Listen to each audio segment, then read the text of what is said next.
السلام علیکم ورحمۃ اللہ۔ دوستو، مسجد میں تراویح پڑھ رہے 49 افراد گرفتار، ویڈیوز وائرل۔ آج 23 فروری 2026 پیر کا دن ہے۔ اس رپورٹ کو ہم آگے سنیں گے، اس سے پہلے ہم ایک دو خبر سن لیتے ہیں۔ تراویح کے لیے جاتے ہوئے مسلمان کو چاقو مار کر قتل کر دیا گیا۔ انسانی حقوق کے چیمپئن ملک میں بھی مسلمان غیر محفوظ۔ برمنگھم کے علاقے سینڈویل میں ایک مسجد کے باہر چاقو وار سے ایک نوجوان جاں بحق جبکہ دیگر زخمی ہو گئے۔ پولیس کو جمعے کو رات تقریباً 9 بجے سے کچھ پہلے سیڈول کے سمتھ وک روڈ پر واقع جامع مسجد کے باہر جھگڑے کی اطلاع ملی۔ اطلاع ملتے ہی پولیس اور امدادی ٹیمیں موقع پر پہنچ گئی۔ 18 سالہ ذیشان افضل مسجد کی پارکنگ میں زخمی حالت میں پائے گئے، جنہیں شدید چاقو کے وار کیے گئے تھے اور وہ جاں بحق نہ ہو سکے۔ واقعے کے وقت رمضان المبارک کے باعث مسجد میں عشاء و تراویح کی نماز کی ادائیگی کے لیے اچھا خاصا رش تھا۔ موقع پر متعدد ایمبولینس، ایک پیرامیڈک افسر اور ایئر ایمبولینس کی گاڑی، میڈیکل کیئر پیرامیڈکس بھی موجود تھے۔ 19 اور 22 سال کی عمر کے 2 افراد کو بھی اسپتال منتقل کیا گیا ہے، تاہم ان کی حالت خطرے سے باہر بتائی جاتی ہے۔ ویسٹ مڈلینڈ پولیس نے بتایا ہے کہ واقعے کی مکمل نوعیت اور اس میں ملوث افراد کے تعین کے لیے تحقیقات جاری ہے۔ پولیس کے مطابق ابتدائی طور پر اس واقعے کو مذہبی یا نسلی بنیاد پر کیا گیا حملہ قرار نہیں دیا جا رہا۔ پولیس ترجمان کا کہنا تھا کہ سمتھ وک میں ایک نوجوان کی ہلاکت کے بعد قتل کی تحقیقات شروع کر دی گئی ہے۔ انہوں نے کہا کہ پولیس CCTV فوٹیج کا جائزہ لے رہی ہے اور علاقے میں دیگر شواہد بھی اکٹھے کیے جا رہے ہیں۔ وہیں دوسری جانب معروف عوامی اور مذہبی شاعر سید سلمان گیلانی انتقال کر گئے۔ وہ 1951 میں لاہور میں پیدا ہوئے اور غزل، نعت اور طنزیہ شاعری کے فن میں اپنی منفرد انداز کے لیے جانے جاتے تھے۔ ان کا کلام محبت، غم، سماجی اور طنزیہ عوامی موضوعات پر مشتمل ہوتا تھا اور عوام میں خاصی مقبولیت رکھتا تھا۔ سید سلمان گیلانی کے والد سید امین گیلانی بھی بڑے شاعر تھے اور انہوں نے مختلف سیاسی اور ملی تحریکات میں اپنی شاعری سے ہدی خوانی کا کردار ادا کیا۔ امین گیلانی کے بعد ان کے بیٹے سلمان گیلانی نے والد کی ادبی وراثت کو آگے بڑھایا اور مذہبی و عوامی شاعری میں بھی کمال مقبولیت حاصل کی۔ سلمان گیلانی مختلف نیوز چینلز پر بھی مدعو ہوتے تھے اور ان کی شاعری کو خواتین میں بھی بے حد پسند کیا جاتا تھا۔ وہ کچھ عرصے سے مختلف عوارض کی وجہ سے بیمار تھے اور حال ہی میں ان کا بائی پاس آپریشن ہوا تھا۔ سید سلمان گیلانی رحمۃ اللہ علیہ نے اپنے کیریئر میں متعدد مشاعروں، ادبی محفلوں، سیاسی و عوامی جلسوں اور مذہبی مجالس میں حصہ لیا اور اپنے منفرد انداز بیان سے خاص مقام بنایا۔ وہیں دوسری جانب ایران اور امریکہ کے درمیان جنگ کی صورت میں چین اور روس کس حد تک تہران کی حمایت کریں گے؟ BBC اردو۔ تہران اور واشنگٹن کے درمیان کشیدگی کی ہر نئی لہر کے ساتھ ایک بار پھر یہ سوال اٹھتا ہے کہ اگر تنازع جنگ کی طرف بڑھتا ہے تو چین اور روس کیا کریں گے؟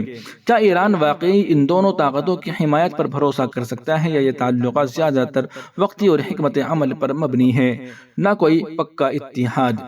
اصل بات ایران کے تعلقات کی نوعیت ہے۔ عام طور پر میڈیا میں محور یا بلاغ جیسی اصطلاحات سننے کو ملتی ہیں، لیکن حقیقت یہ ہے کہ ایران کا روس اور نہ ہی چین کے ساتھ کوئی باضابطہ فوجی اتحاد ہے۔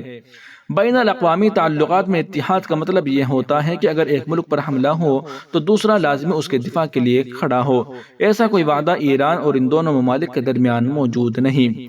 تاہم متعین علاقوں میں اسٹریٹجک شراکت داری نے کچھ لوگوں کو ایران، چین اور روس کے درمیان تعلقات کی ایک نئی سطح کے بارے میں بات کرنے پر مجبور کیا۔ یہاں تک کہ قریب ترین مثال میں تہران اور ماسکو کے درمیان جنوری 2024 میں طے پانے والے ایران اور روس اسٹریٹجک پارٹنرشپ معاہدے میں اگرچہ دفاعی اور سیکورٹی تعاون پر زور دیا گیا، تاہم فریقین میں سے کسی ایک پر حملے کی صورت میں براہ راست فوجی مداخلت کا کوئی عہد نہیں کیا گیا۔ اس معاہدے میں ان ممالک کی سرزمین کو ایک دوسرے کے خلاف استعمال نہ کرنے کی شقیں شامل ہیں، لیکن یہ جامع دفاعی معاہدے سے مختلف ہیں۔ ہاں، کچھ شعبوں کی حد تک اسٹریٹجک پارٹنرشپ ضرور موجود ہے جن میں دفاعی اور سیکورٹی تعاون کی بات کی گئی، لیکن براہ راست فوجی مدد کی ضمانت نہیں دی گئی۔ بین الاقوامی تعلقات کے ماہر حمید رضا عزیزی نے BBC فارسی کے ساتھ ایک انٹرویو میں اس تفریق کا حوالہ دیتے ہوئے کہا کہ اتحاد ریاستوں کے درمیان تعلقات کی سب سے اونچی سطح ہے اور ایران کے معاملے میں چین اور روس کے ساتھ ایسا کوئی اتحاد نہیں۔ ان کا خیال ہے کہ اگر جنگ چھڑ بھی جائے تو روس یا چین کی براہ راست فوجی مداخلت کا امکان کم ہے اور زیادہ تر ان کی سرگرمی سفارتی سطح پر ہوگی۔ اگرچہ کچھ کچھ مغربی سیکورٹی رپورٹس اور تجزیے ایران کو روس اور چین کے ساتھ ایک مغرب مخالف اتحاد کا حصہ یا ان کے ساتھ برابری کی بنیاد پر ایک خطرے کے طور پر پیش کرتے ہیں۔ بہت سے بین الاقوامی تعلقات کے تجزیہ کاروں کا کہنا ہے کہ تہران کا ماسکو اور بیجنگ کے ساتھ میل جول امریکی دباؤ کے پیش نظر مفادات کی ہم آہنگی اور تمام سیکورٹی کی شراکت داری سے زیادہ ہے، یعنی واشنگٹن کی پالیسیوں کی مخالفت میں تینوں ممالک کا ساتھ دینا اس بات کی ضمانت نہیں کہ روس اور چین ایران کے دفاع کے لیے براہ راست امریکہ سے ٹکرانے پر تیار ہوں گے۔ براہ راست مداخلت مہنگی کیوں؟ اس منظر نامے میں ایک اور غورطلب پہلو جیو پولیٹکس ہے۔ چین اور روس دونوں کے مشرق وسطیٰ میں مختلف اور پیچیدہ تعلقات ہیں۔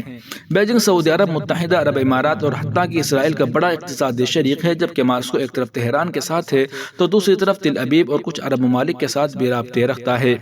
ایران کے ساتھ براہ راست جنگ میں کودنا ان تعلقات کو مشکل میں ڈال سکتا ہے۔ روس یوکرین کی جنگ میں الجھا ہوا ہے اور اس کے فوجی اور سیاسی وسائل محدود ہیں۔ چین اسٹریٹجک طور پر واشنگٹن کے ساتھ مسابقت پر توجہ مرکوز کیے ہوئے ہے، خاص طور پر مشرقی ایشیا اور تائیوان کے معاملے میں۔ مشرقی وسطیٰ میں ایک نیا اور خطرہ محاذ کھولنا یہاں تک کہ براہ راست ان کے حساب سے مطابقت نہیں رکھتا۔ تاہم ملیشیا کی ٹیلر یونیورسٹی اس معاملے کو ایک اور زاویے سے دیکھتی ہیں۔ وہ ایران اور روس کے تعلقات پر گہری نظر رکھتی ہیں۔ ان کے مطابق چین اور روس حالیہ حالات کو ایک موقع سمجھ سکتے ہیں کہ وہ اپنے اہم اتحادی کے لیے حمایت کا اظہار کرے۔ ایران نہ صرف برکس کارکن ہے بلکہ شنگھائی تعاون تنظیم کا بھی رکن ہے۔ ماسکو اور بیجنگ اس بات کی اجازت نہیں دے سکتے کہ ان تعاون کی ساکھ پر سوالیہ نشان لگ جائے اور ایک غیر قانونی طریقہ کار کے ذریعے ان اراکین کے تعاون کو مشکوک بنایا جائے۔ دوستو، ایران، امریکہ، اسرائیل اور چین اور ماسکو یعنی روس کی خبر ہم انشاءاللہ اگلی ویڈیو میں سنیں گے۔ تب تک کے لیے آپ اس اہم رپورٹ کو سن لیجئے گا۔ مسجد میں تراویح پڑھ رہے 49 افراد گرفتار، ویڈیوز وائرل۔ پرامن مسلمانوں کے ساتھ بلا وجہ مار پیٹ۔ ضلع جبل پور میں مسجد میں تراویح کی نماز ادا کر رہے 49 مسلم افراد کی گرفتاری کی ویڈیوز وائرل ہو رہی ہیں۔ مقامی لوگوں کا کہنا ہے کہ مبینہ طور پر مسلمانوں کے گھروں پر حملہ کیا گیا، جہاں نقاب پوش افراد نے جے شری رام کے نعرے لگاتے ہوئے توڑ پھوڑ کی اور رقم لوٹی۔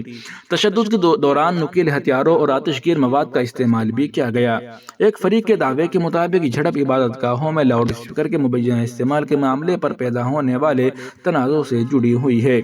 دوسری جانب مقامی لوگوں کا الزام ہے کہ جن افراد نے مبینہ طور پر مسلمانوں کے گھروں کو آگ لگائی، مذہبی نعرے لگاتے ہوئے گھروں میں داخل ہوئے اور رقم لوٹی، ان کے خلاف تاحال کوئی کارروائی نہیں کی گئی۔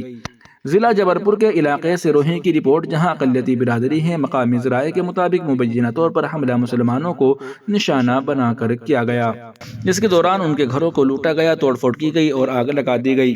بتایا جاتا ہے کہ نقاب پوش افراد مذہبی نعرے جے شری رام لگاتے ہوئے علاقے میں داخل ہوئے اور بڑے پیمانے پر تباہی مچائی۔ اطلاعات کے مطابق تشدد کے دوران نکیلے ہتھیاروں اور آتش گیر مواد کا بھی استعمال کیا گیا۔